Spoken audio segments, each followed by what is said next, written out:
Bismillahirrahmanirrahim.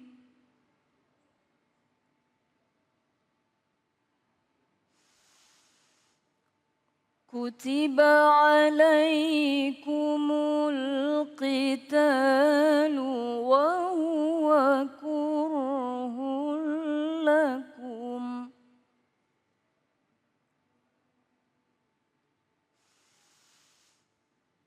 Wa asa an takrahu syai'an wa huwa khairul lakum.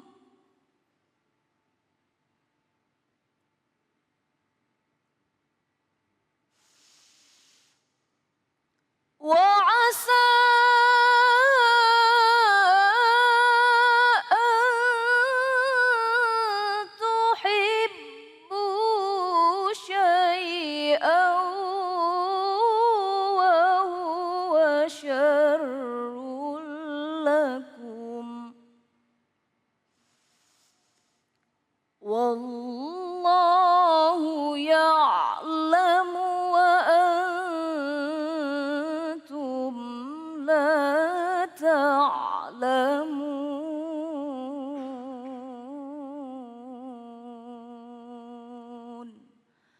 Sadaqallahul azim.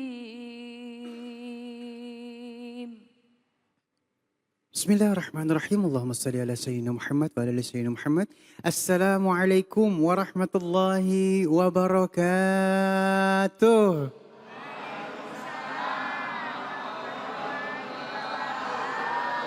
Kembali lagi saya Ali Zainal menemani pemirsa di rumah di dalam Cahaya Hati Indonesia. Masya Allah ya. Baik, sebelum Ali berbicara lebih jauh lagi, Ali ingin sapa dulu jamaah yang sudah hadir di masjid ya. Assalamualaikum. Masya Allah, terima kasih sudah hadir di sini ya. Ini dari majelis taklim mana? Al-Bambawi, Sukatani, Bekasi. Masya Allah. Mudah-mudahan langkah ayahanda, ibunda datang kembali diberkahi oleh Allah Subhanahu wa Ta'ala. Begitu juga untuk pemirsa di rumah yang menyimak acara ini dari awal sampai akhir ya. Dan baik, Masya Allah kita punya 3 tema yang sangat luar biasa. Namun sebelum Ali masuk ke tema, Ali ingin memberitahukan tetap jaga prokes ya, protokol kesehatan 5M. Yang pertama, mencuci tangan, menggunakan masker, menjaga jarak, menghindari kerumunan, dan membatasi diri untuk bepergian. Jadi kalau nggak penting-penting amat, di rumah aja. Tambahin satu lagi, banyakin membaca doa ya. Dan baik, tema kita yang pertama insya Allah mudahnya mengucap demi Allah. Waduh, sering banget gak Bu, Pak? Seringnya demi Allah gitu ya, sering banget ya. Nanti kita akan sikapi hal ini. Dan nanti yang kedua, cinta dan benci sewajarnya. Dan yang terakhir, Allah Subhanahu wa Ta'ala adalah Tuhanku, Masya Allah ya. Dan nanti kita bertemu dengan guru-guru kita yang dimuliakan Allah Subhanahu wa Ta'ala. Al-Ustadz Kiai Haji Fikri Haikal MZ, Ustadz Hilman Fauzi, dan ngaji yuk bersama guru kita Ustadz Munawir Ngacir. Langsung aja kita akan masuk ke dalam tema kita yang pertama, cinta dan benci sewajarnya, oleh guru kita yang dimuliakan Allah Subhanahu wa Ta'ala, Al-Ustadz Kiai Haji Fikri Haikal MZ. Allahumma salli ala Sayyidina Muhammad.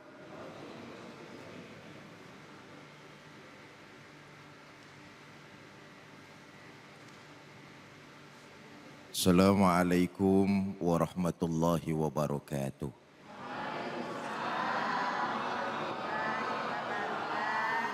Alhamdulillahi wa kafa. Salatu wassalamu ala sayyidina Muhammadinil Mustafa wa ala alihi wa sahbihi ahli sidqi wal wafa, amma ba'du.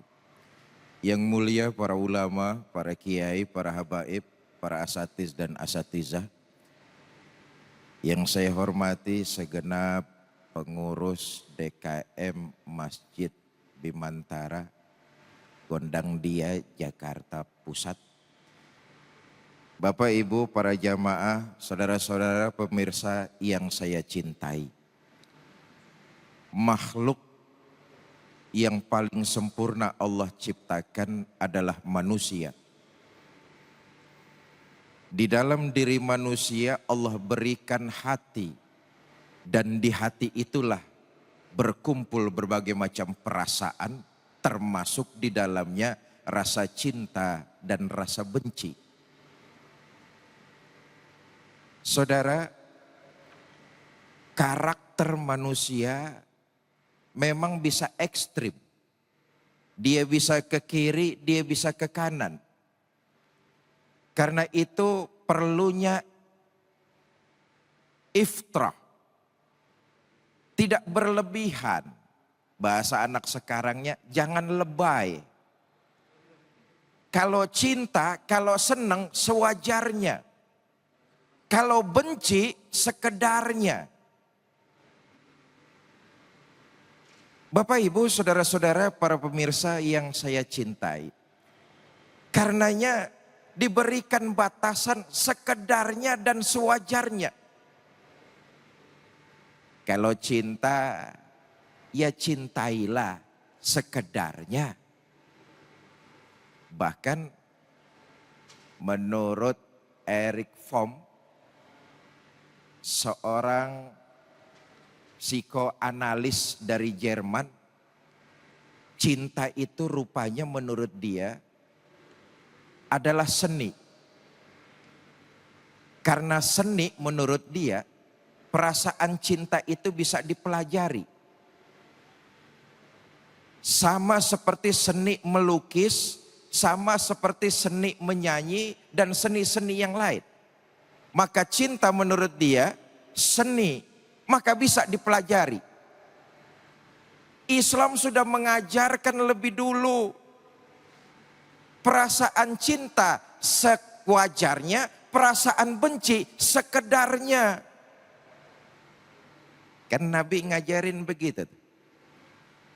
Ahbib habibaka haunan ma asa ayyakuna baghidaka yaumam ma.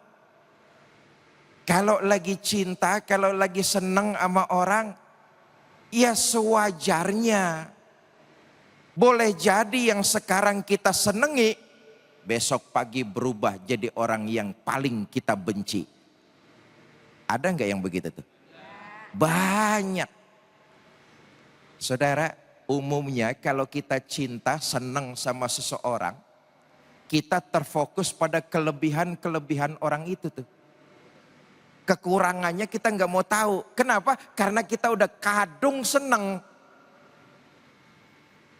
Yang kita lihat kelebihannya, yang kita lihat kecantikannya, yang kita lihat kegagahannya, yang kita lihat rupanya. Kalau sudah cinta, kalau sudah senang, gelap mata.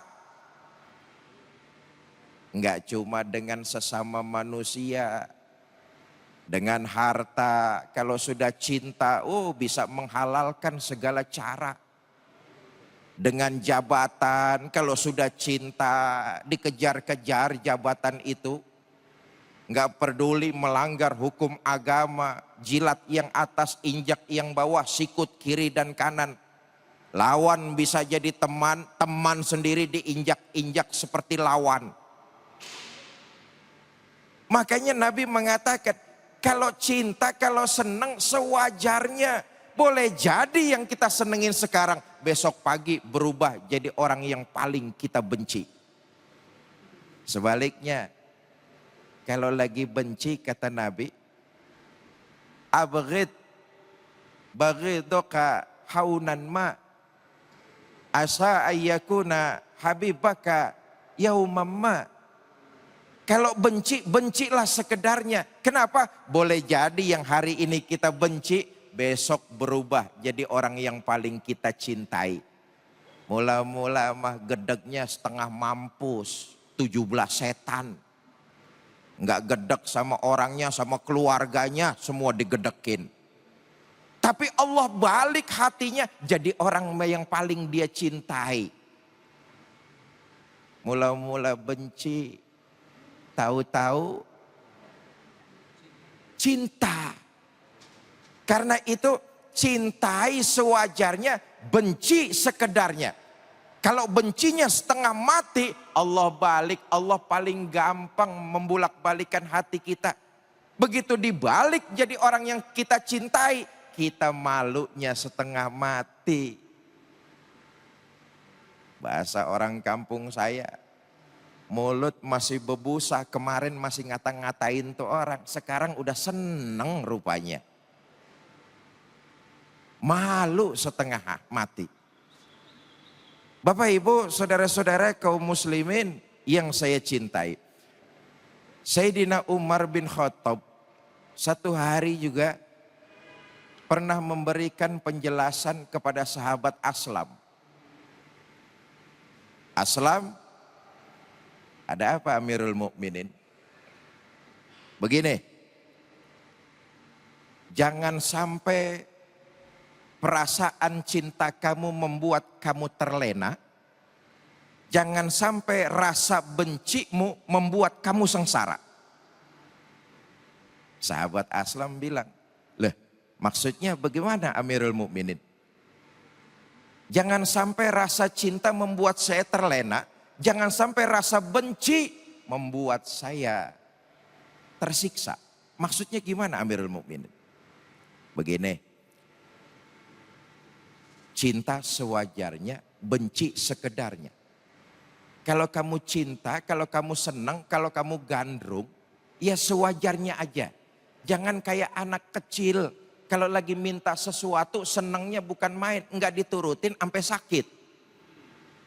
Kan begitu tuh anak kecil tuh. Enggak diturutin permintaannya yang dia senangi, anak kecil sakit. Tapi Aslam, kalau kamu membenci, bencilah sekedarnya.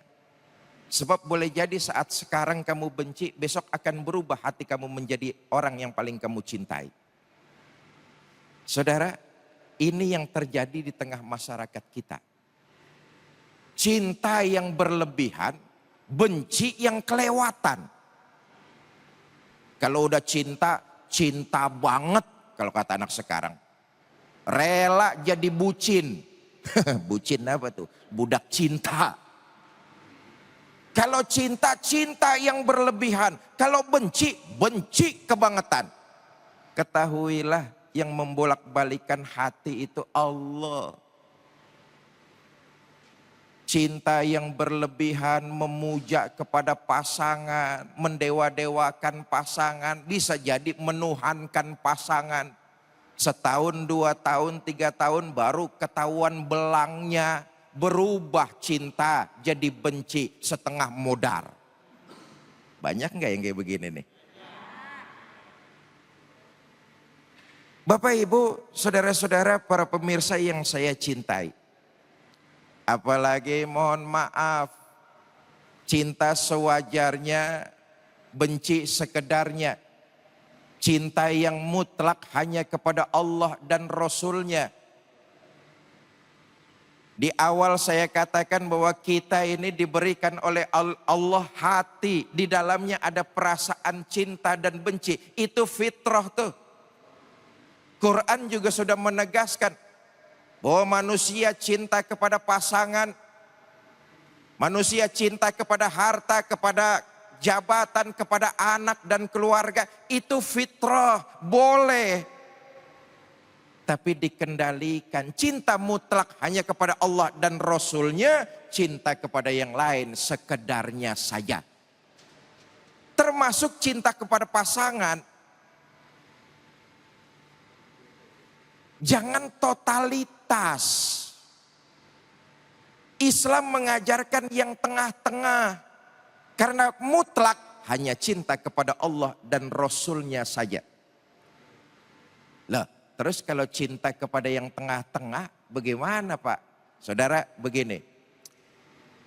Islam agama solusi.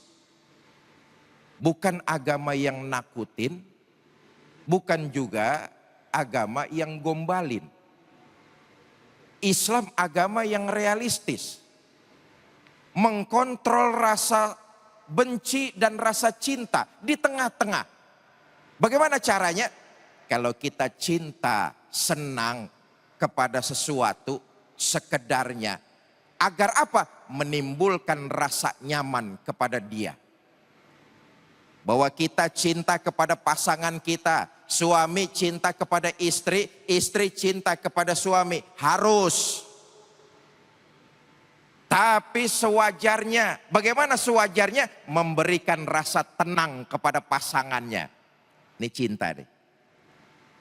Makanya tadi saya katakan Erich Fromm, psikososialis, psikoanalis dari Jerman, dia mengatakan hanya dengan memberikan ketenangan kepada pasangan, itulah orang yang tahu cara mencintai.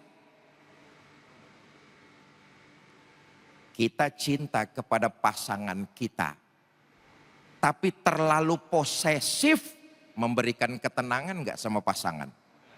Nggak. Bu, saya tanya, ibu cinta sama suami? Harus cinta. Tapi jangan dilihat cintanya. Harus memahami bagaimana cara mencinta, itu yang terpenting. Bagaimana caranya? Memberikan kenyamanan kepada suami. Nih kadang-kadang mohon maaf, taunya cuma cinta tapi nggak tahu cara mencinta. Suami kemana-mana dicurigain. Mau kemana Pak? Gini hari keluar bukan di rumah, mau ke rumah janda ya? Betul, sering dicurigain rupanya Bapak ini. Rasa cinta, cinta yang di pertengahan, sewajarnya. Jadi apa maksudnya? Memberikan ketenangan kepada orang yang kita cintai. Itulah belajar bagaimana cara mencintai. Pak, gantian nanyanya. Bapak cinta sama istri Pak? Harus, enggak. Harus. Islam mengajarkan bukan cintanya, tapi bagaimana cara mencinta, itu yang terpenting. Memberikan ketenangan dan kenyamanan kepada istri.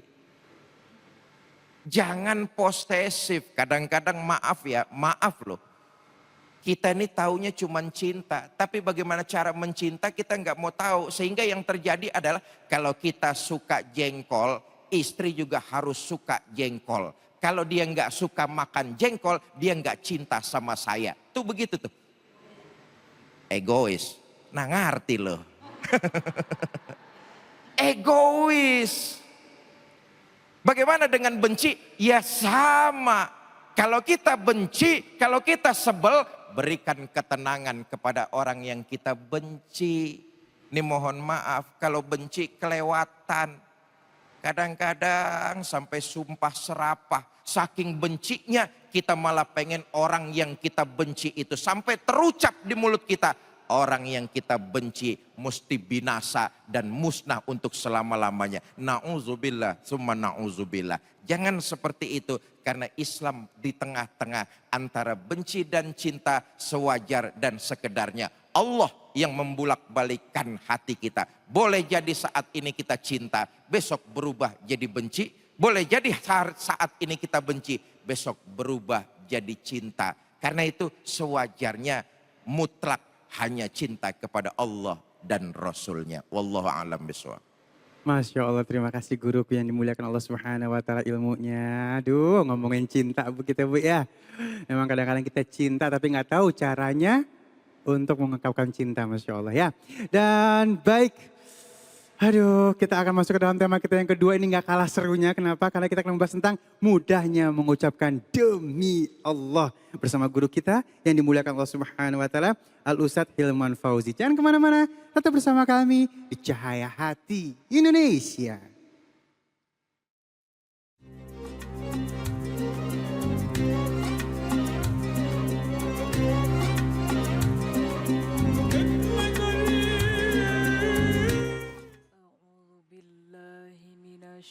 الشيطان الرجيم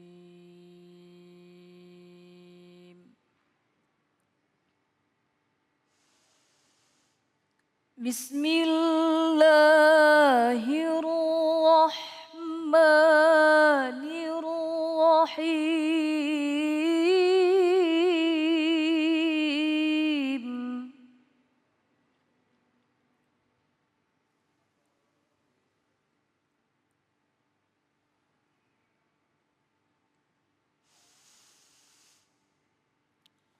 وأوفوا بعهد الله إذا عاهدتم ولا تنقضوا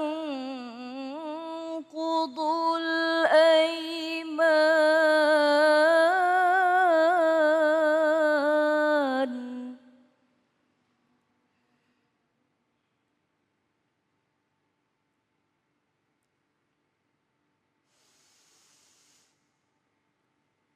ولا تنقضوا الأيمان بعد توكيدها وقد جعلتم الله عليكم كفيلا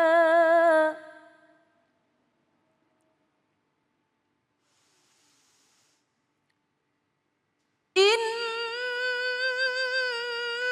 الله يعلم ما تفعلون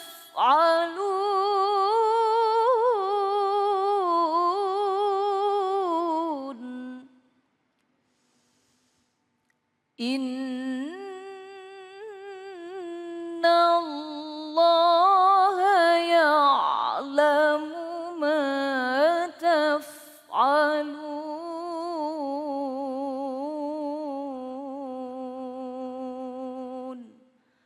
صدق الله العظيم. Maha benar Allah dengan segala firman-Nya, Mimi Jamilah, Masya Allah ya. Dan baik, kembali lagi di Cahaya Hati Indonesia. Masih semangat Bu? Bapak semangat, pemirsa di rumah juga tentunya harus semangat ya. Kita masuk ke dalam tema kita yang kedua, mudahnya mengucap demi Allah. Masya Allah ya. Bersama guru kita yang dimudahkan Allah Subhanahu wa Ta'ala, Ustadz Hilman Fauzi. Allahumma sholli ala Sayyidina Muhammad.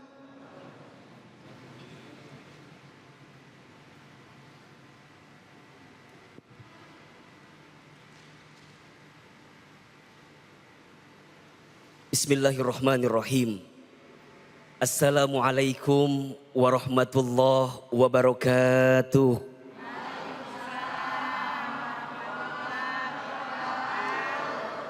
Alhamdulillahi rabbil alamin. Alhamdulillahilladzi anzala as-sakinata fi qulubil mu'minin. Allahumma sholli wa sallim ala rasulillahi Muhammadin. Allahumma sholli wa sallim wa barik alaihi wa ala alihi wa ashabihi ajma'in. La haula wa la quwata illa billahil aliyyil azim. Amma ba'd. Yang sama kita muliakan para alimil ulama, para asatidat, para kiai, para habaib, dan seluruh guru-guru kita, mudah-mudahan Allah muliakan hidupnya. Yang sama kita hormati Bapak, Ibu, jamaah yang dirahmati Allah. Apa kabar semuanya siang hari ini? Alhamdulillah. Kita berdoa dan berharap kita semua senantiasa dalam keadaan sehat walafiat. Yang sedang sakit Allah berikan kesembuhan, dan yang sedang sulit Allah berikan kemudahan. Amin, amin ya Rabbal Alamin. Bang Ali yang dirahmati Allah dan seluruh pemirsa Cahaya Hati Indonesia iNews TV yang semuanya dirahmati oleh Allah Subhanahu wa Ta'ala. Di antara sikap dan akhlak terbaik seorang mukmin yang baik adalah menepati janji.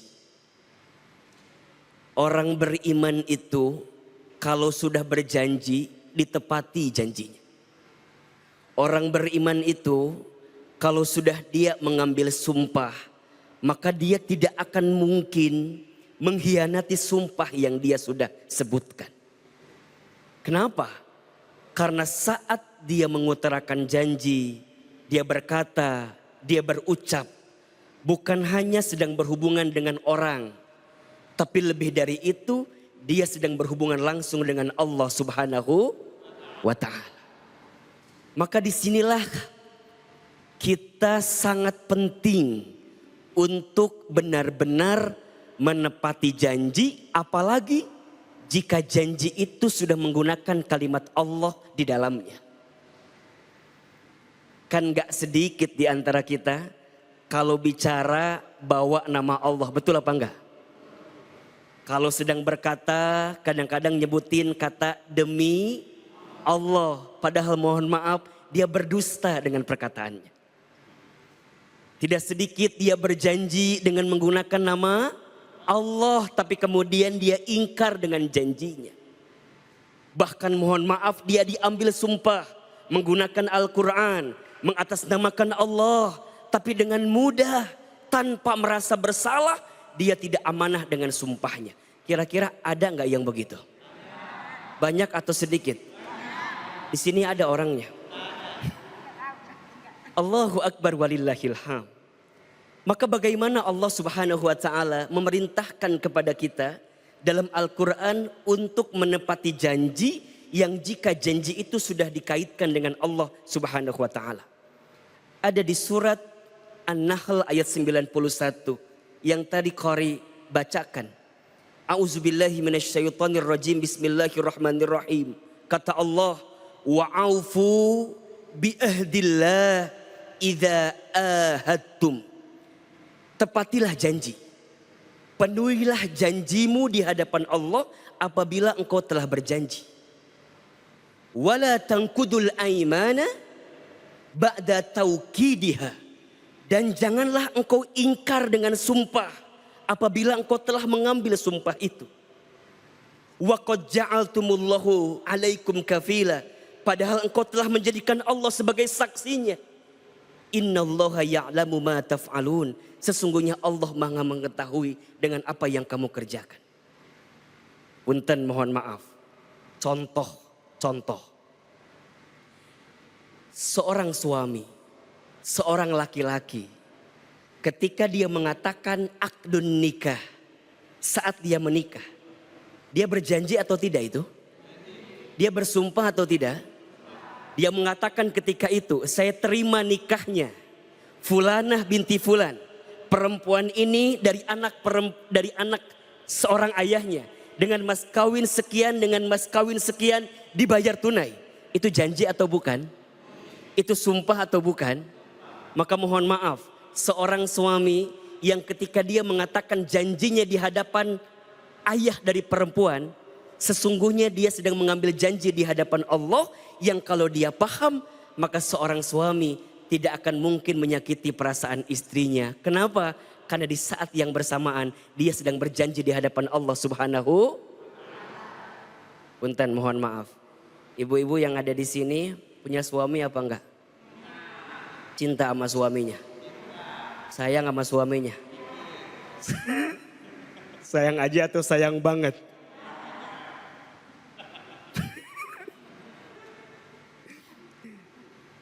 Pernah disakiti sama suami apa enggak?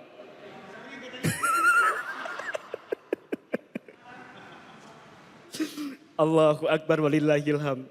Seorang suami yang dia memahami kalimat akad nikah yang dia ucapkan saat menikah, maka dia tidak akan mudah menyakiti perasaan istrinya. Setuju enggak, Bu? Setuju aja, setuju banget. Ahilman, kenapa seorang suami tidak akan mudah menyakiti hati istrinya? Karena saat dia menyakiti dari janji yang sudah dia terima ketika menikah, berarti sama dengan dia sedang mengkhianati janjinya di hadapan Allah Subhanahu wa Ta'ala. Dia akan menjaga perasaan istrinya.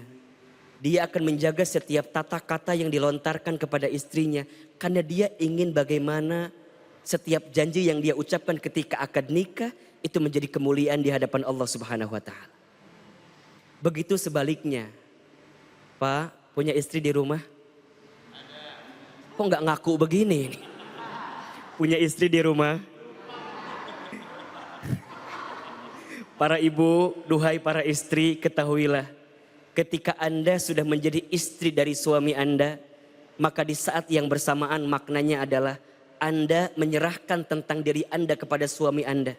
Untuk dibimbing, untuk diarahkan, untuk dibawa. Sehingga ketika Anda menjadi seorang istri, Anda akan menjadi istri yang paling pandai melayani suami Anda. Pak, suaminya masih cerewet di rumah. Istrinya masih cerewet di rumah.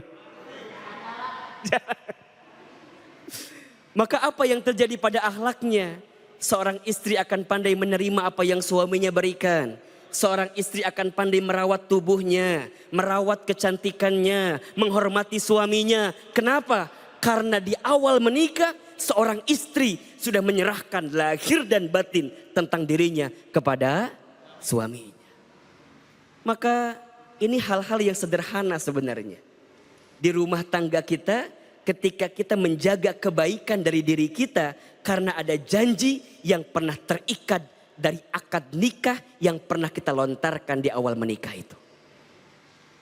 Begitu seterusnya, banyak contoh-contoh dalam kehidupan kita agar kita benar-benar mampu menepati janji dengan tepat, dengan baik. Karena ketika kita tidak bisa menepati janji, kita masuk kategori orang-orang yang disebut munafik. Rasulullah SAW bersabda, ayatul munafiki salasun. Tanda orang munafik itu ada 3. Ada berapa? Ada berapa Pak? Ada berapa Bu? Ada 3. Apa di antaranya? Yang pertama, idza haddatsa kadzaba. Apabila dia berkata, perkataannya dusta, bohong. Di sini ada yang begitu apa enggak? Yang mana orangnya? Kadang-kadang mohon maaf ya, karena pengen dapat pujian sama orang, karena pengen dapat penilaian dari orang, kadang-kadang kita ngomong semaunya kita, padahal hati-hati. Di antara tanda orang munafik saat dia bicara, bicaranya dusta, bohong. Yang kedua, wa idza wa'ada akhlafa. Apabila dia berjanji, dia ingkar dengan janjinya. Saya sering menemukan ini Bang Ali, mohon izin, mohon maaf. Kadang-kadang orang ya janji padahal belum tentu bisa menepati, tapi di depannya pakai kata insya Allah. Ada nggak yang begitu? Padahal udah tahu nggak bisa berangkat. Padahal udah kebayang nggak bisa pergi. Tapi kadang-kadang kita bilang insya Allah kita pergi. Insya Allah itu kalimat yang kita ucapkan bermohon kepada Allah agar kita diberikan kemampuan untuk menyanggupi apa yang kita ucapkan. Jadi bukan hanya sekedar berkata insya Allah, tapi harus punya tekad, harus punya azam bahwa kita akan menepati janji itu. Kalau nggak bisa, katakan nggak bisa. Kalau bisa, katakan insya Allah bisa. Kadang-kadang kan kita mah insya Allah kagak jadi, iya nggak? Insya Allah sih tapi kagak jadi. Hati-hati, hati-hati. Karena setiap janji yang tidak kita tepati berarti masuk kategori orang yang munafik. Dan yang ketiga, orang yang munafik itu adalah wa idza tumina khana. Apabila diberikan amanah, kemudian dia khianat dengan amanah itu. Kadang-kadang kita ngerasa ketika dikasih amanah itu sebuah kebahagiaan. Padahal boleh jadi dengan amanah itu kita sedang diuji apakah kita bisa menerima amanah dengan baik atau tidak. Bisa menjalankan amanah dengan baik atau tidak. Makanya Al-Imam Al-Ghazali pernah memberikan nasihat. Di antara yang paling berat, yang paling besar dalam kehidupan kita itu adalah menanggung amanah, menerima amanah. Dan kita semua adalah manusia yang diberikan amanah oleh Allah Subhanahu wa taala yang kelak kita akan diminta pertanggungjawaban oleh Allah dari amanah yang kita terima dalam hidup ini. Maka Bapak Ibu hadirin jamaah yang dirahmati Allah, jangan mudah bersumpah atas nama Allah jika kita tidak bisa memegang sumpah itu. Jangan mudah berjanji menggunakan nama Allah jika kita tidak bisa menepati janji itu. Dan jangan berkata perkataan menggunakan nama Allah jika kemudian kita berbohong dengan perkataan itu. Insya Allah jika kita pandai menata hati, menjaga perkataan kita dengan sentiasa memperbaiki setiap janji kita, perkataan kita, insya Allah kita akan dimuliakan oleh Allah Subhanahu wa Ta'ala. Mulai hari ini, saat kita berumah tangga, jadilah suami yang pandai menepati janji kepada seorang istri. Betul nggak Bu? Seorang istri saat menjadi istri, jadilah seorang istri yang bisa memberikan yang terbaik untuk suami kita.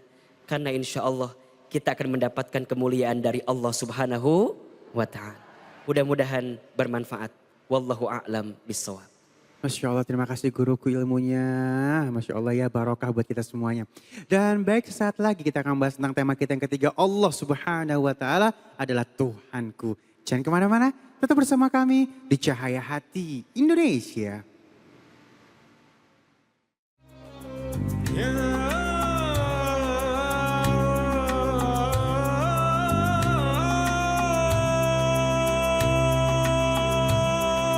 Kembali lagi di Cahaya Hati Indonesia, Masya Allah kita masuk ke dalam tema kita yang ketiga. Allah Subhanahu wa Ta'ala adalah Tuhanku. Tadi kita sudah ngebahas tentang sering sekali kita mengucap dengan demi Allah. Habis itu kita cinta dan benci sewajarnya, dan dikomplitkan hari ini dengan tema kita yang ketiga. Allah Subhanahu wa Ta'ala adalah Tuhanku. Nah ini kadang-kadang memang kita belajar ilmu tauhid lebih dalam lagi di sini ya, Masya Allah ya. Dan kira-kira siapa yang akan membahas terlebih dahulu? Guru kita tertunduk dua-duanya. Ya baik, mohon kesediaannya Ustadz Hilman Fauzi. Allahumma sholli ala sayyidina Muhammad.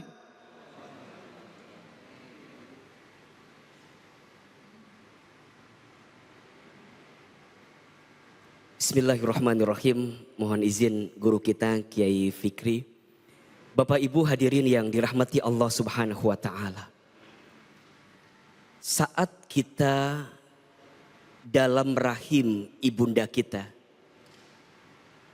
semua sudah berikrar kepada Allah Subhanahu wa Ta'ala. Ketika Allah Subhanahu wa Ta'ala menyebutkan dalam diri kita, alastu birabbikum, qalu bala syahidna. Siapakah Tuhan kamu sekalian? Apakah aku Tuhan kamu sekalian? Dan dulu kita menjawab, qalu bala syahidna. Ya Allah, kami bersaksi bahwa Engkau adalah Tuhan kami sekalian.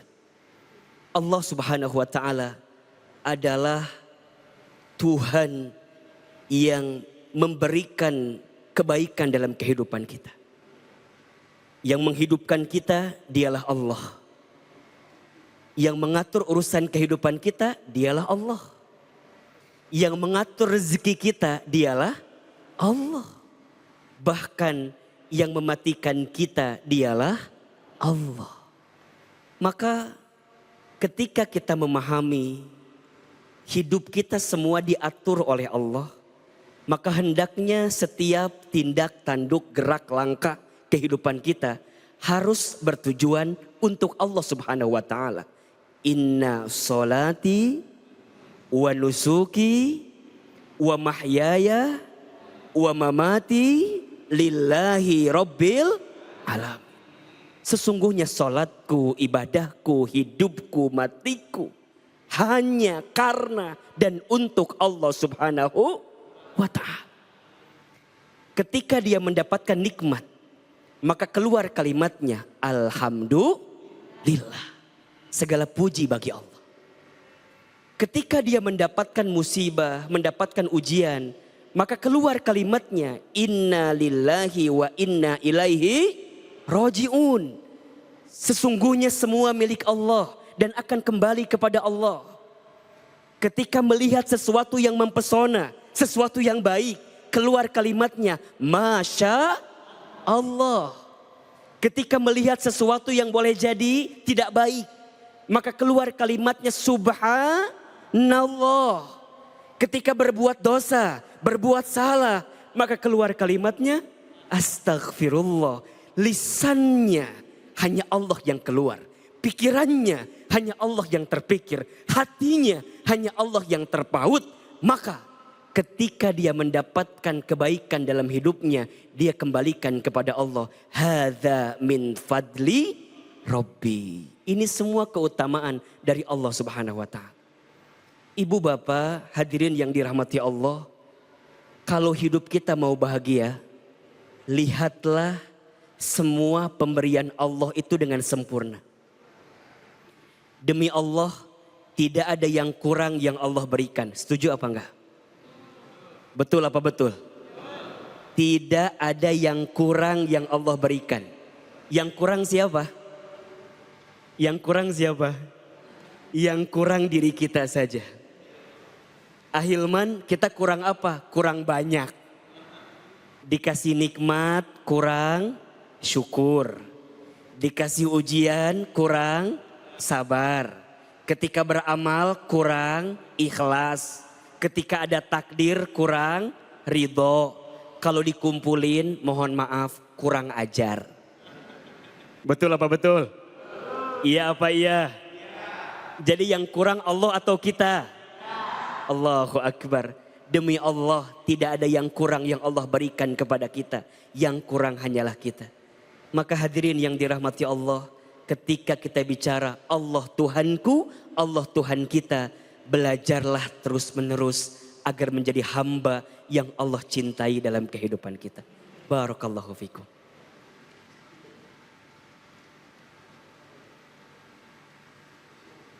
Bapak, Ibu, saudara-saudara, para pemirsa yang saya cintai. Cinta, kita sering terjebak pada kalimatnya, tapi tidak pernah tahu bagaimana cara mencinta. Termasuk bagaimana cara mencinta Allah dan Rasul-Nya. Selama ini terpampang di rumah kita masing-masing firman-firman Allah. Lafaz Allah. Kita cinta. Dan semua saya yakin kalau ditanya jawabannya pasti cinta kepada Allah. Tapi bagaimana cara mencinta itu yang sering kita khilaf dan alfa. Kita pajang besar-besar lafaz itu di rumah kita. Kita bingkai firman Allah di rumah kita. Tapi hak-hak Allah sering kita lalaikan. Itu bukan cara mencintai yang benar. Untuk bisa mencintai Allah sebenar-benarnya, tentu kita harus memperdalam ilmu tauhid, ilmu akidah. Dan di dalam ilmu akidah, salah satunya adalah membicarakan soal tauhid. Saya singkat saja biar mudah-mudahan ini dipahami. Pentingnya tauhid, Allah cuma Tuhan kita. Ini pentingnya. Soal keimanan. Begini. Bu. Orang mah. Kalau boleh pidatonya pakai mah. Boleh kagak pidato pakai mah? Boleh dah ya. Orang mah. Mendingan amalnya dikit. Tapi imannya, tauhidnya bener. Daripada amalnya banyak. Tapi tauhidnya, imannya salah. Sebab apa? Amal ibadah, kebaikan-kebaikan yang dikerjakan itu nyantolnya di tauhid, nyantolnya di iman tuh. Bagaimanapun banyaknya amal kebaikan seseorang, kalau tauhidnya salah, amalan kebaikannya nggak ada tempat dia nyantol. Itu amal nguap, ngawang, ngambang. Tahu ngambang? Kayak yang dikali ngambang. Jadi idealnya seorang muslim dia harus mempelajari ilmu tauhid dalam artian singkatnya jangan sampai menyekutukan Allah dengan sesuatu pun. Karena tauhid, iman itulah cantolan amal kebaikan yang kita perbuat di alam dunia. Hanya dengan iman yang benar, menyembah Allah tanpa menyekutukannya, minta pertolongan Allah tanpa minta pertolongan yang lain, menggantungkan harapan kepada Allah tanpa mengharap kepada makhluknya, sambil menjalankan dan mengerjakan hak-hak Allah, iman, tauhid. Nyantol ibadah kita, nyantol amal kebaikan kita. Ini kadang-kadang yang terjadi di masyarakat, kita sering campur. Sholat mah menghadap Allah. Pengen naik jabatan di kantor minta tolong sama mbah. Tuh Fatihahnya iyyaka na'budu wa mbah nasta'in itu. Sering kita campur ini.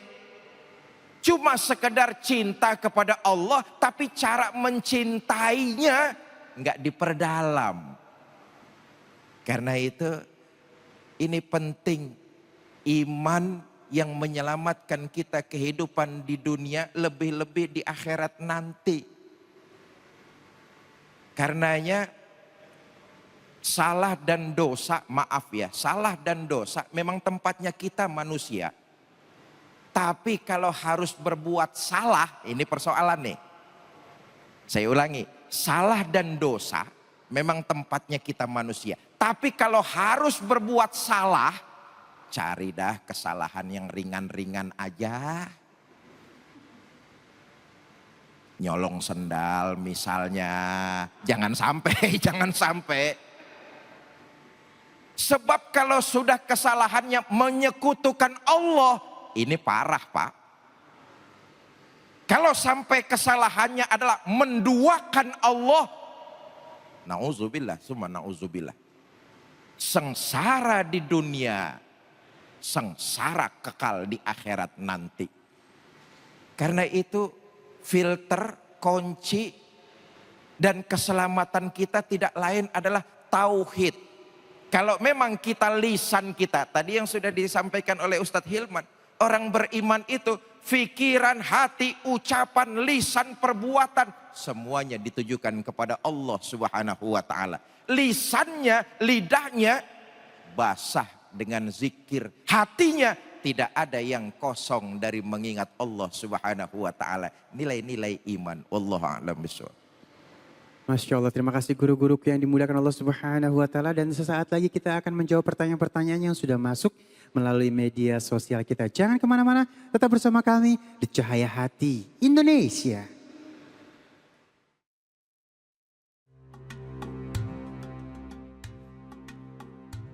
Al-Quran menjadi kitab suci umat Islam yang telah ada dan melampaui masa lebih dari 1400 tahun. Tentunya, hal itu membuat Al-Quran memiliki sejarah panjang. Namun kendati begitu, keutuhan dan keasliannya masih terjamin sebagaimana firman Allah yang berbicara tentang turunnya Al-Quran dalam surat Al-Hijr ayat 9. Sesungguhnya kami yang menurunkan Al-Quran dan kamilah yang memeliharanya. Berdasarkan riwayat di masa kenabian dan Quran surat Al-Qadr, Al-Quran diturunkan dengan dua cara, yakni secara lengkap di malam Lailatul Qadar dari Lauh Al-Mahfudz ke Baitul Izzah atau langit dunia di bulan suci Ramadan.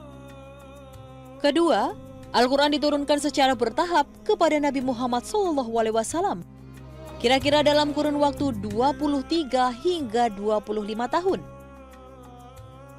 Namun dalam kurun waktu yang begitu lama, Al-Quran belum terkumpul rapi seperti sekarang. Isi dari ayat-ayat Allah tersebut masih terpencar, karena memang Rasulullah membacakannya kepada para sahabat dan meminta beberapa orang untuk menuliskan wahyu tersebut. Sahabat-sahabat itu adalah Zaid bin Sabit, Ali bin Abi Thalib, Muawiyah bin Abu Sufyan, Ubay bin Ka'ab, dan lain sebagainya. Media tulisnya pun ketika itu masih berupa pelepah kurma, lempengan batu, daun lontar, kulit binatang, kayu, pelana, dan potongan tulang binatang. Pengumpulan Al-Quran di masa kenabian pun dikenal dengan dua cara, yaitu melalui tulisan dan juga melalui hafalan. Al-Quran mulai dibukukan pada masa kekhalifahan Utsman bin Affan. Kebutuhan ini didorong kala terjadi perang Yamah di masa kekhalifahan Abu Bakar Asy-Syiddiq, di mana para penghafal Al-Quran banyak gugur di medan perang. Kekhawatiran inilah yang menimbulkan niat Utsman untuk mengumpulkan dan membukukan Al-Quran menjadi satu kesatuan yang utuh. Abu Bakar Asy-Syiddiq pun memerintahkan Zaid bin Sabit untuk mengumpulkan ayat-ayat dari para sahabat yang mendengar dan melihat tulisan wahyu langsung dari Rasulullah. Usai Al-Quran dibukukan, kemudian dilakukan standarisasi dan perbedaan dialek pun disatukan oleh Utsman agar tidak menimbulkan perpecahan di kalangan umat Islam. Hal itu pun terus bertahan hingga saat ini dan semakin mengokohkan keotentikan Al-Quran sebagai kitab suci umat Islam. Kembali lagi di Cahaya Hati Indonesia. Masya Allah, terima kasih yang masih bergabung bersama kita ya. Dan kita masuk ke dalam session tanya jawab. Dan alhamdulillah sudah ada 2 pertanyaan yang kita pilihkan. Dan yang pertama, kita kasih kesempatan buat yang ada di masjid dulu ya. Ini pertanyaan untuk guruku yang dimuliakan Allah Subhanahu wa taala, Al Ustadz Hilman Fauzi. Silahkan yang ingin bertanya.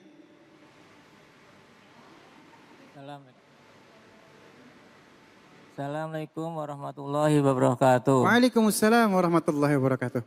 Nama saya Ponijo dari Majelis Talim Al-Bambawi, Sukatani, Bekasi. Begini Pak Ustadz, ada orang yang menantang saya untuk bersumpah.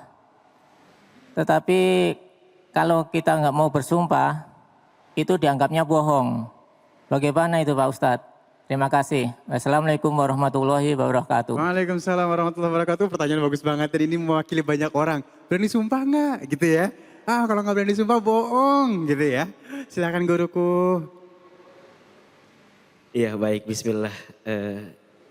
Mohon izin Kiai Fikri. Bapak Ibu yang dirahmati Allah Subhanahu wa taala, ada 2 indikator penting saat kita mau berjanji atau bersumpah, apalagi ketika menggunakan nama Allah di dalamnya. Yang pertama, kita punya keyakinan bahwa kita bisa memenuhi sumpah itu. Kalau kita kagak yakin, jangan. Walaupun dituntut sama orang gitu loh. Ayo berani demi Allah enggak gitu kan? Berani sumpah ini enggak? Kalau kita enggak yakin, jangan. Kenapa? Khawatirnya kita terjebak pada dosa. Karena sudah menggunakan nama Allah, tapi kita tidak memenuhi janji yang kita ucapkan. Atau sumpah yang kita ucapkan. Nah yang kedua, jika sudah terlanjur kita berkata, berjanji, bersumpah atas nama Allah, maka tidak ada sikap terbaik kecuali penuhi sumpah itu. Bukan karena tuntutan kepada orang, tapi lebih kepada janji kita kepada Allah Subhanahu wa taala. Jadi kalau bahasa kitanya udah kadung kita mengatakan kalimat itu diawali dengan yakin, maka tidak ada hal yang lain kecuali penuhi sumpah itu. Dan yang paling penting juga Bapak Ibu yang dirahmati Allah, saat kita hidup jangan terlalu bergantung sama omongan orang lain. Betul apa betul? Ini yang sering jadi penyakit, ini yang sering jadi beban. Kalau hidup kita ngikutin omongan orang, maka kita kadang-kadang tidak punya keyakinan di hati kita. Apa yang perlu kita kedepankan? Yang perlu dikedepankan adalah mana yang Allah sukai, mana yang Allah cintai, mana yang Allah ridhoi, baru kita lakukan. Walaupun barangkali orang gak suka dengan perbuatan kita. Kenapa? Karena tauhid kita, iman kita hanya kepada Allah Subhanahu wa ta'ala. Oleh karena itu jangan terbawa arus, jangan kepancing emosi gara-gara dituntut sama orang tentang janji dan sumpah kita. Yang tahu diri kita hanyalah kita dan Allah Subhanahu wa ta'ala. Barakallahu fikum. Mudah-mudahan bisa menjawab pertanyaan. Baik, terima kasih guruku. Tuh ya, jangan kebawa emosi ya. Lagi sumpah pocong tuh, serem banget itu. Aduh, bagaimana sih itu ceritanya ya Allah. Ya baik, Kita akan lanjutkan untuk yang kedua. Ini mohon kesediaannya guru yang dimuliakan Allah Subhanahu wa taala, Ustadz Fikri Haikal MZ. Ali mohon izin bacain pertanyaannya dari media sosial ya. @zakiayu01 pertanyaan beliau, gimana caranya menjaga hati agar tidak terlalu mencintai? Masya Allah. Terkadang saking cintanya sampai seperti buta mau melakukan apapun yang diperintah. Ini bucin nih ya. Budak cinta. Baik guru, mohon izin. Jawabannya silakan. Bapak, Ibu, saudara-saudara, para pemirsa yang saya cintai. Memang ya kata orang, cinta bisa menimbulkan berjuta rasa. Bahkan ada anekdot, terlena dia, tersiksa dia, ujung-ujungnya merana dia. Sian amat kayak begini. Karena itu serba berlebihan memang dilarang oleh agama, termasuk cinta. Cinta yang berlebihan itu akan mendatangkan penyakit. Penyakit buat dirinya, penyakit buat orang yang dia cinta. Makanya tadi saya bilang, yang tengah-tengah saja sesuai dengan ajaran Islam. Artinya apa? Jangan sampai jadi budak cinta.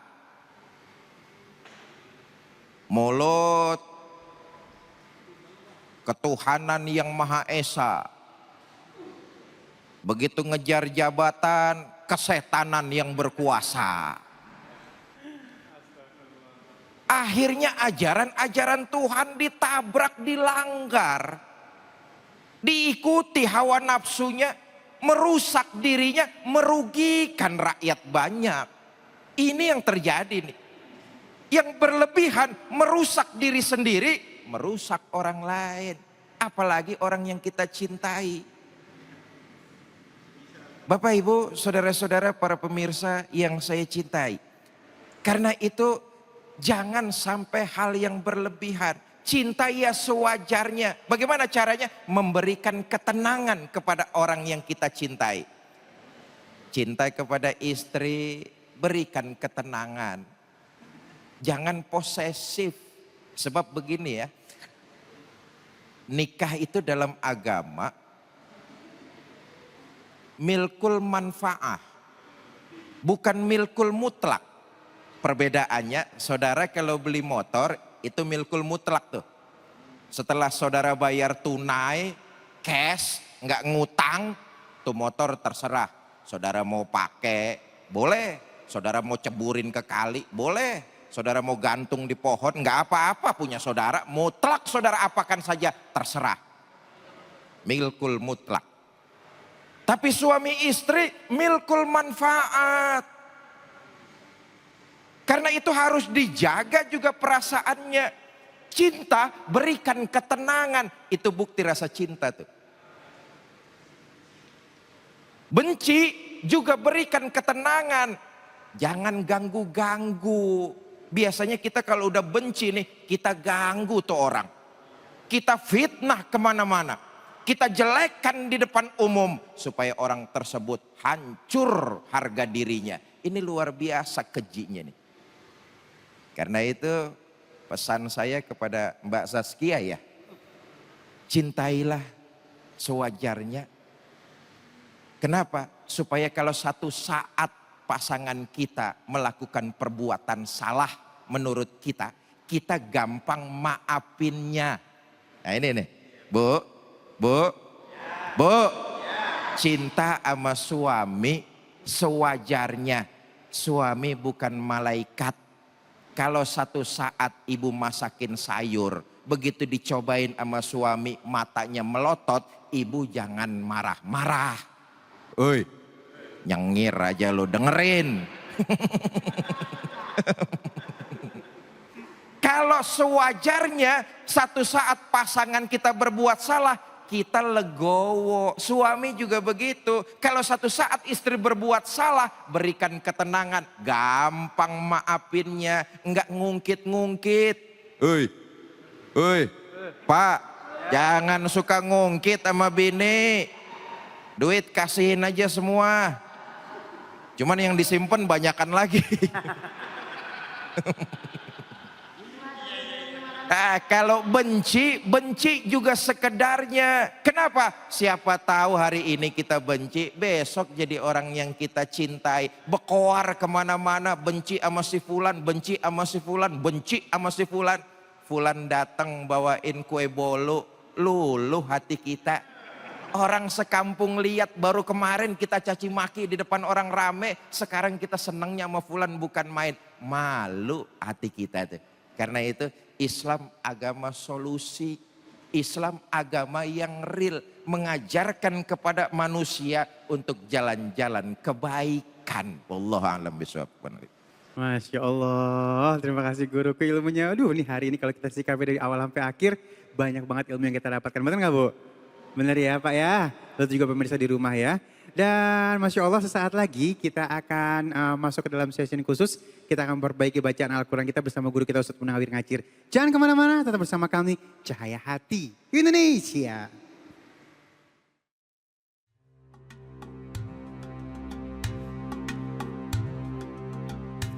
Pada zaman dahulu, alat-alat yang digunakan manusia dalam kehidupan sehari-hari, seperti peralatan kebersihan diri, masih sangat sederhana.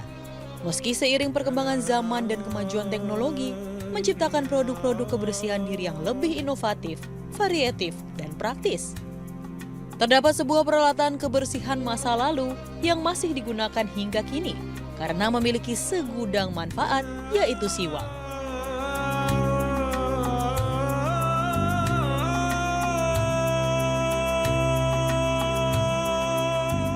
Siwak atau miswak adalah sepotong bagian seperti dahan, ranting, atau akar pohon yang digunakan untuk membersihkan gigi, gusi, dan mulut.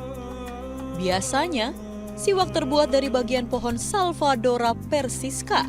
Namun, bukan berarti pohon lainnya tidak dapat digunakan sebagai bahan dasar pembuatan siwak.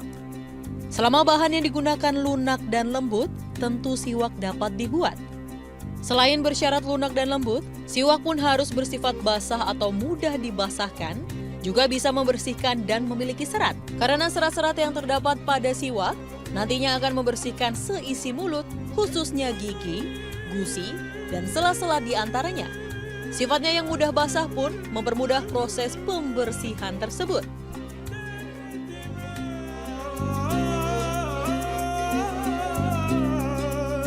Bagi sebagian kalangan umat Islam, menggunakan siwak telah menjadi gaya hidup tersendiri. Bahkan, memakai siwak diyakini menjadi salah satu aktivitas sunnah anjuran Nabi bagi orang-orang Muslim. Sebenarnya, hal yang mendasari penggunaan dan populernya siwak di kalangan orang-orang Islam adalah hukum sunnah muakkad. Sunnah ini dinukilkan oleh Rasulullah. Rasulullah menganjurkan untuk menjaga kebersihan gigi dengan bersiwak kepada umatnya, menjadikan kegiatan bersiwak tak bisa dilepaskan dari peradaban umat Muslim. Selain terkenal karena anugerah penggunaannya, ternyata siwak juga memiliki sejumlah manfaat. Beragam pengujian klinis telah dilakukan oleh para ahli untuk mengetahui manfaat siwak yang dibuat dari Salvadora persiska. Hasilnya, siwak memiliki kandungan zat mineral alami seperti fluorida, potasium, silika, klorida, sulfur, vitamin C, natrium bikarbonat, tanin, trimentrilamin, dan lainnya yang tentunya dapat membersihkan sekaligus memutihkan gigi serta menyehatkan gusi, gigi, dan juga mulut. Itu tadi sejarah penggunaan siwak dan manfaatnya yang ternyata masih relevan dan banyak digunakan hingga kini. Kembali lagi di Cahaya Hati Indonesia dan Ali yakin saat ini sudah siap-siap semuanya ya untuk belajar ngaji bersama guru kita Ustadz Munawir Ngacir. Ngaji ceria. Ngaji yuk.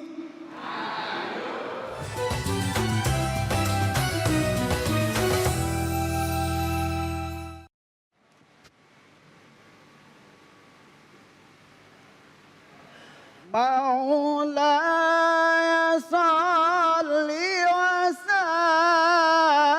وسلم دائما أبدا على حبيبك خير lil khalqi kullihim.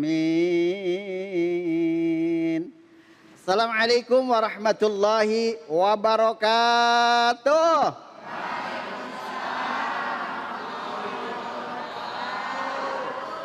Ibu Khairiyah, Bapak Wahidah.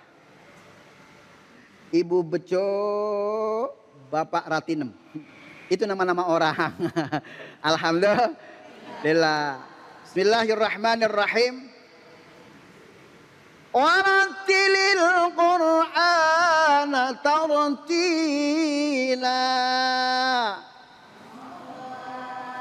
Yang datang banyak, yang jawab baru sepah. Padahal saya bacanya sudah ngeden. Ya Allah. Ini majelis mana? Oh ya, kira-kira begitu dah. Ya Allah. Dari Bekasi ya, insya Allah. Salawat serta salam kita sampaikan ke haribaan junjungan kita, baginda Nabi besar Muhammad sallallahu alaihi wasallam, yaitu seorang pimpinan hidup dunia akhirah. Manusia yang ibadahnya Masya Allah luar biasa, kakinya sampai bengkak. Nggak tahu kalau orang Bekasi kakinya bengkak kenapa, nggak tahu. Asam urat. Ya Allah. Dan insya Allah mudah-mudahan harapan kita pemirsa Cahaya Hati dan juga yang ada di studio selalu mendapatkan syafaatul uzmah nanti di yaumul akhirah. Amin. Ya Robbal. Ya Robbal. Tahadus binikmah kepada para alim ulama yang sempurna hanya milik Allah Subhanahu wa taala. Menindaklanjuti yaitu melanjutkan, saya pernah menyampaikan yaitu akan melanjutkan membahas tentang madsilah. Nah, madsilah ini adalah yaitu yang terletak pada kata ganti domir kata orang ketiga. Atau yang kita sebut ada namanya kinayah. Understand? Yes aja nek, ya Allah. Allah ya Karim. Namun sebelumnya kita bahas bersama-sama, tentunya kita akan membaca bersama-sama. Saya mau kepingin dengar yaitu surah Al-Qadar ayat yang ke-9, yaitu surah yang ke-101. Paham ya Bu ya? Ya Bu ya? Ya Bu? Ya Bu Aya? Nah, ya aja Bu Aya, ya aja ya. Ya Allah. Nah, pemirsa, mari kita bersama-sama buka Al-Qur'annya tentunya yaitu surah Al-Qadar ayat 9. A'udzu billahi minasy syaithanir rajim. 1 2 3.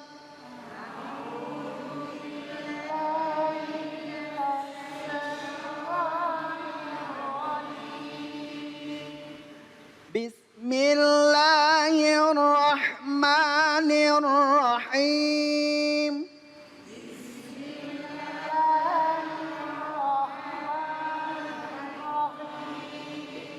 Ingat-ingat ya Bu ya. Mama. Coba 1 2 3. Nah, sekarang gantian papahnya ya kan? Papa.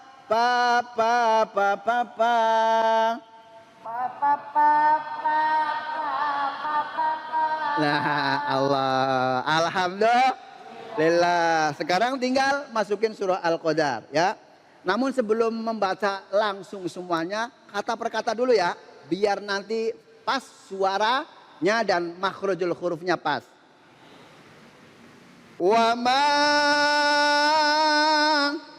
Oh, ini ayat yang ke-10 ya. Ini ayat yang ke-9. Fa ummuhu hawiyah. 1 2 3.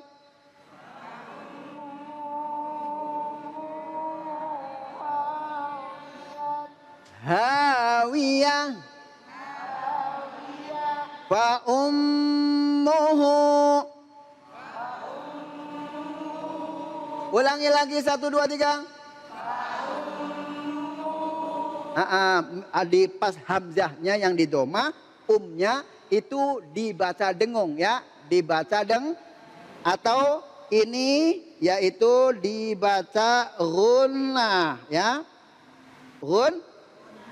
Gunnah. Gunnah artinya tempatnya di hid.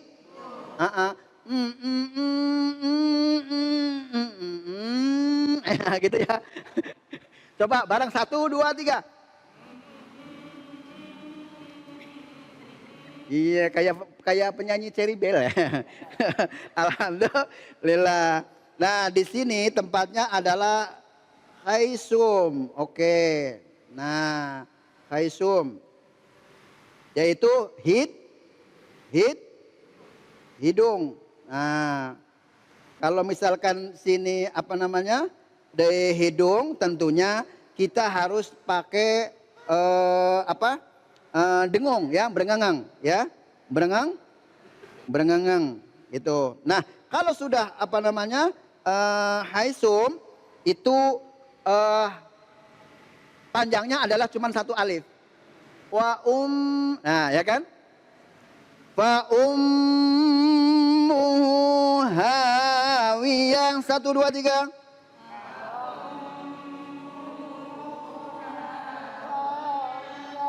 Hawiyah. Oke. Hahihuha. Haniha. Haniha. Di dada ya. Dada. Hani. Cinta yang pertama. Kan begitu ya. Nah, di situ kan biar ngapalinnya gampang. Terus kemudian perhatikan pemirsa dan juga yang ada di studio, itu di situ ada huruf H yang di domah. Domahnya adalah melengkung ke atas ya. Ada nggak? Fa ummuhu ya. Nah, di situ ada dinamakan bacaan, yaitu bacaannya adalah mad silah qasiroh ya, mad silah qasiroh. Nah, kemudian mad silah qasiroh itu apa definisinya? Mad artinya panjang, qasiroh adalah pendek ya. Silah qasiroh artinya apa? Ketika H itu kan namanya hak kinayah. Apa? Hak kinayah. Apabila hak itu tidak bertemu dengan hamzah, maka itu dinamakan di bacaan mad silah qasiroh atau mad mad ya panjang ya. Artinya apa? Panjangnya cuma 1 alif. Fa ummuhu 1, 2, 3. Hawiyah. Hawiyah. Ya, coba ini dibaca.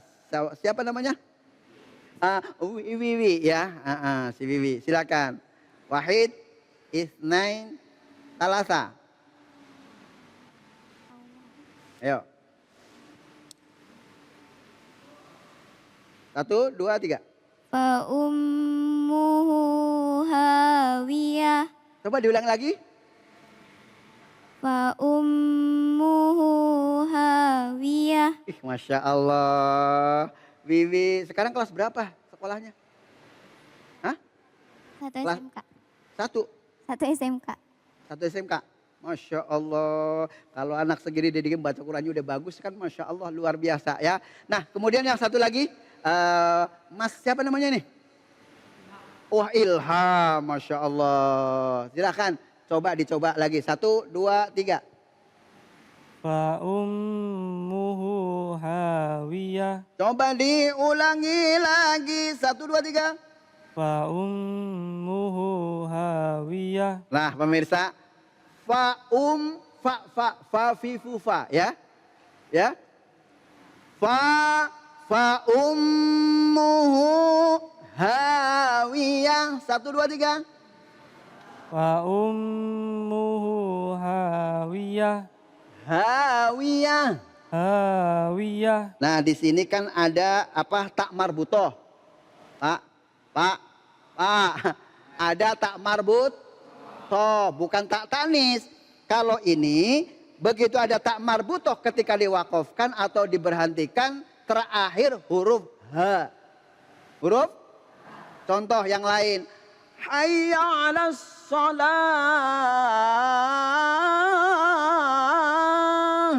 Kan begitu kan? Bukan hayya 'alas sholat. Begitu. Ya? Paham ya? Paham. Alhamdulillah.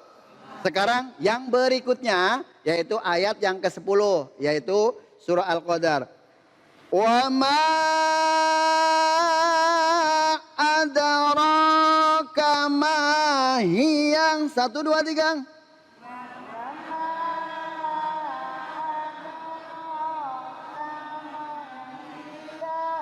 Ulangi lagi 1 2 3.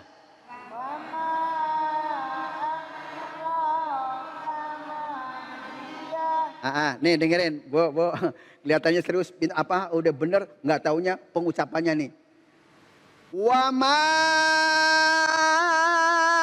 adraka 1 2 3.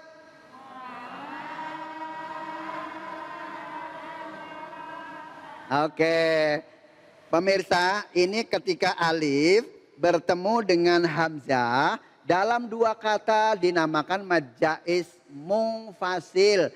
Mad artinya panjang, jaiz boleh, munfasil adalah yang terpisah. Jadi antara huruf lafal wama dan adroka ini jadi satu, makanya ini 2 kata, makanya dibaca mad jaiz munfasil ya. Fasil, iya kok semangat bener yo. Adraka 1 2 3. Adraka. Adraka. Adanya dibaca kolkol. Kolkol harus dibaca nyak. Lok. Dadi du dada. Dani dada. Dani da. Lah iya, Masya Allah. Ya namanya susah kalau ngaji namanya TK nih. Taman kawak-kawak ya. Ya begini ya. Ngucapin susah ya Allah. Ada rokang. Mahiyah. Mahiyah. Oke, nah ini yang terakhir ya. Kemudian ayat yang terakhir di dalam surah Al-Qari'ah yaitu ayat yang ke-11. Perhatikan pemirsa di rumah, ini saya kasih nada yang beda dengan yang tadi. Mama, mama. Coba 1 2 3. Mama, Mama. Oke, enak kan? Ya kalau pakai sini ya enak. Lah ngaji kalau nggak pakai sini kagak enak. Nyanyi nggak pakai sini contohnya ya di depan orang tuamu. Kau malukan diriku. Lah kagak enak. Nah, tapi kalau pakai sini enak ya. Di depan orang tuamu kau malukan diriku. Kau bandingkan aku dengan dirinya. Begitu ya. Masya Allah. Nyanyi dengan seni jadi indah. Nah makanya mengaji Quran dengan seni. Nah yuk. Sekarang masuk ke ayat yang terakhir. Mama. 1 2 3.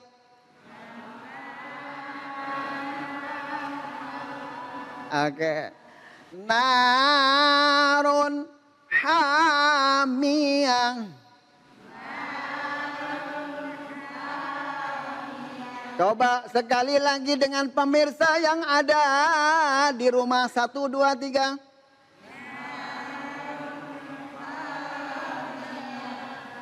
Narun hamiyah.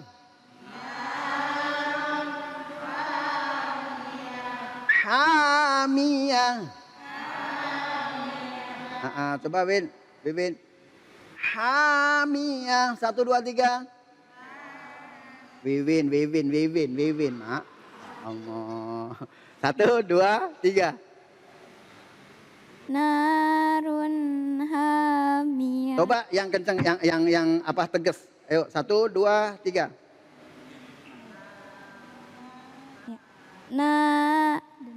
Ya. Narun hamiyah. Oke. Babeh nih dicoba di Babeh nih. Babeh siapa namanya Babeh? Pak Karim. Wajah, kasih mic. Nah, Bapak Karim. Ayo 1. Narun hamiyah. Coba dikasih mic-nya Ham. Oke. Mic-nya dikasih Ham. Narun hamiyah. 1, 2, 3.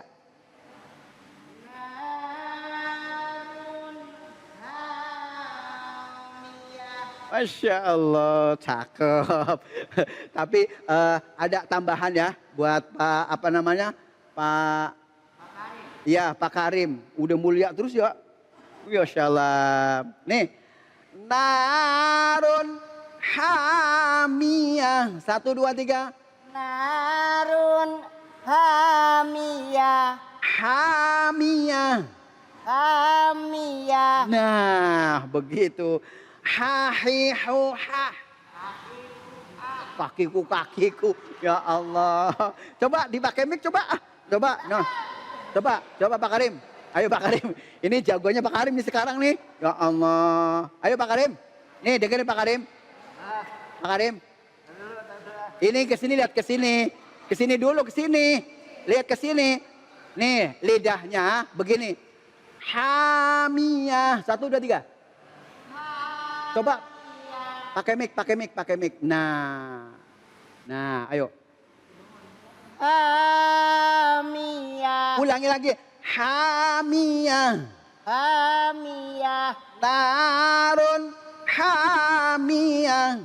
Narun hamiyah. Jangan seolah kayak di dada, jangan kayak ha ya. Ha. Gitu coba. 1, 2, 3. Ha gitu. Narun hamiyah. Aduh acak-acakan. Ya nggak apa-apa namanya lagi belajar ya nggak? Ya Allah namanya lagi belajar. Oke. Nah kemudian bersama-sama dengan pemirsa yang ada di rumah. Narun hamiyah. 1, 2, 3. Narun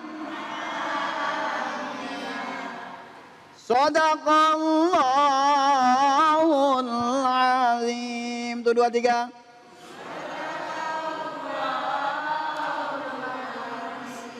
Ya Allah pemirsa mudah-mudahan kita nanti episode yang berikutnya akan kita lanjutkan di surah-surah yang lain. Dan insya Allah lebih gokil lagi dan pemirsa jangan kemana-mana tentunya pantengin terus Cahaya Hati Indonesia mudah-mudahan bermanfaat. Wallahul muwafiq ila aqwamit thoriq. Wassalamualaikum warahmatullahi wabarakatuh. Waalaikumsalam warahmatullahi wabarakatuh. Gimana Bu? Happy nggak belajar ngaji? Happy ya, nggak tegang ya. Dan semakin banyak kita ngulang semakin banyak pahala. Jangan diketawain, nggak usah lah ya. Semakin kita banyak ulang, semakin banyak pahala. Narun hamiyah. Masya Allah. Ha di leher, jangan di perut. Di perut jadi ha. Ya. Baik, Masya Allah. Dan insya Allah sesaat lagi kita akan ketemu dengan guru-guru kita lagi ya. Jadi jangan kemana-mana, tetap bersama kami di Cahaya Hati Indonesia.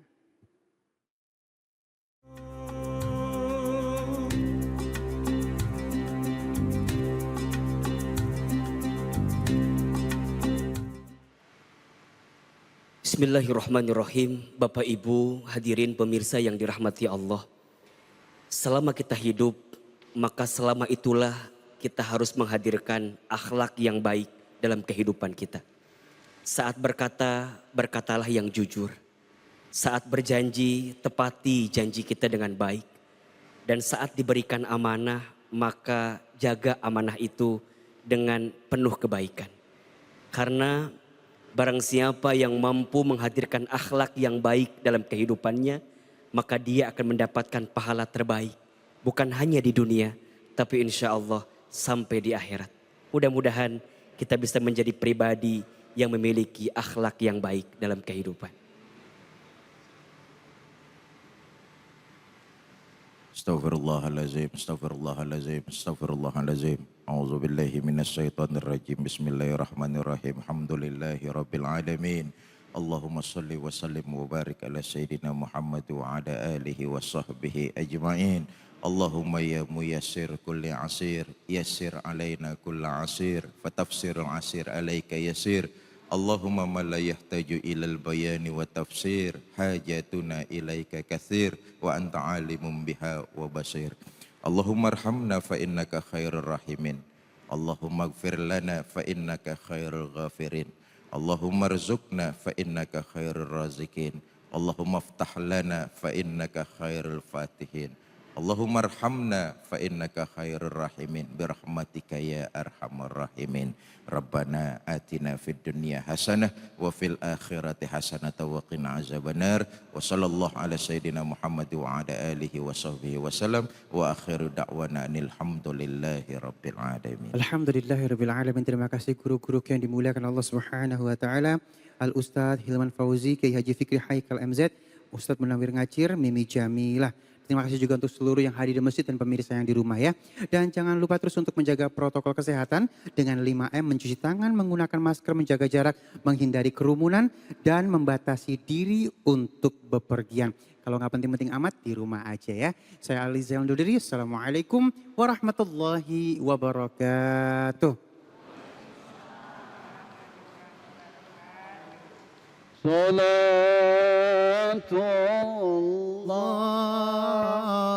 salamullah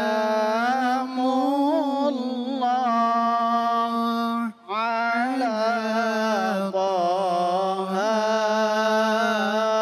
Rasulillah. Salatullah,